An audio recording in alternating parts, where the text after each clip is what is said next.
Okay, I am an essay champ. That is really what I'm good at, is reading and writing and stuff like that. So, a lot of people I know in high school, especially, struggle with boring essays or just very normal essays that wouldn't really stand out if you were to see them in a crowd. So, this is a little bit about how to make your essay really pop in the mind of the reader. So that if you're writing an AP test or a college entrance essay, or you just really, really want that A, there's a lot of things stylistically that can be improved upon. So, the first thing that a lot of people get really uncomfortable with is try ditching your conclusion, or just kind of shortening it a lot. Like I a lot of the time don't put in a conclusion, which I sometimes lose points for, but it my style of writing is um, caters to sort of a abrupt ending, but stay away from that 5 paragraph thing. If you're looking at an essay and you have an introduction, 3 body paragraphs, and a conclusion, something needs to be changed. So, if you're writing a literary analysis, I would normally say provide a counterexample. If your analysis turns out one way, you can normally find some other way that it could be analyzed, and just stick that paragraph in there. Along with that, if you are on an AP test and you're reading along through something, and you're writing your essay and you realize, and you only have like 10 minutes left and you realize that your analysis was wrong, um, I would go back and try to change that. Or just add another sentence into your introduction about it and then put in another paragraph and mention it a lot in your conclusion. That is like the one time that I am in support of a conclusion, is if you end up changing something in the middle without time to redo the entire thing.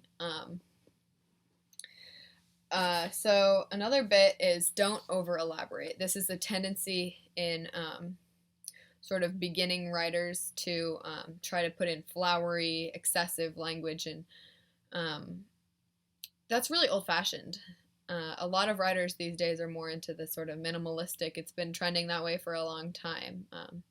You know, Hemingway is the most famous for it, but it kind of starts even before him.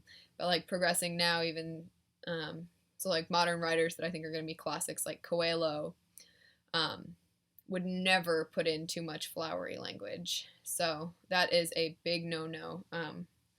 But that having been said, it's always good to improve your vocabulary and put more words into your vernacular, just so that you have that toolbox in case you need it. Always good to spice things up a little with a fun word.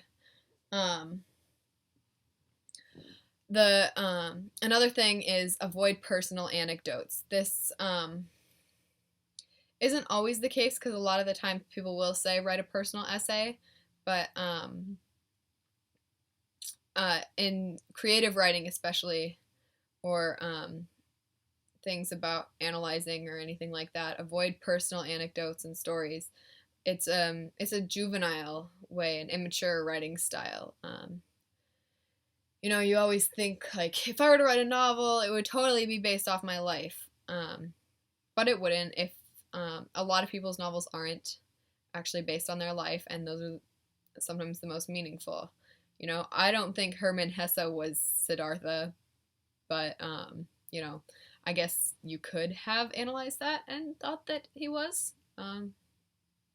Well, anyhow, so if you want to improve stylistically without having to risk anything on an essay, because I know a lot of the times we can sacrifice content if we're trying to work on our style, there's a lot of different things you can do, but my favorite is just to sit down and write introduction paragraphs for like 6 different essays that I could write.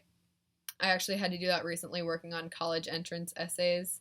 I just wrote down a whole bunch of introduction paragraphs and looked at stylistically what was most interesting and what I wrote best, without having to worry necessarily about the content, because it's a super open-ended thing. So I could talk about this for hours. If anyone has any more questions, please just ask and I'll make a video.